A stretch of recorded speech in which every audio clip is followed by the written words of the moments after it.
Guys, I am Mohanapriya, ജന്യയുടെ occupational therapist ആണ്. അതെ. തൊഴിലുറപ്പല്ലേ?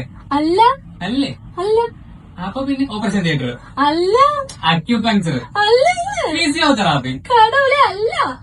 ഒരാൾക്ക് അവരുടെ ജീവിതത്തിൽ ചെയ്യാൻ ആഗ്രഹിക്കുന്ന അവർ ചെയ്യാൻ ആവശ്യമുള്ള ചില കാര്യങ്ങൾ അവർ ചെയ്യാൻ പറ്റാണ്ട് വരുമ്പോൾ അവർക്ക് നമ്മൾ ഹെൽപ്പ് ചെയ്ത് അവരുടെ ആ കാര്യങ്ങൾ വീണ്ടും ചെയ്യാൻ പഠിപ്പിച്ച് അവരുടെ ക്വാളിറ്റി ഓഫ് ലൈഫും ഹെൽത്തും കൂടെ ഇംപ്രൂവ് ചെയ്ത് കൊടുക്കുന്നതാണ് ഓക്യുപേഷണൽ തെറാപ്പി എന്ന് പറയുന്നത്. ഓക്യുപേഷണൽ തെറാപ്പിയിൽ നമ്മൾ ഫോക്കസ് ചെയ്യുന്നത് വർക്ക് എന്ന് വെച്ചാൽ നമ്മൾ ഡെയിലി ചെയ്യുന്ന ജോലിയാണ്.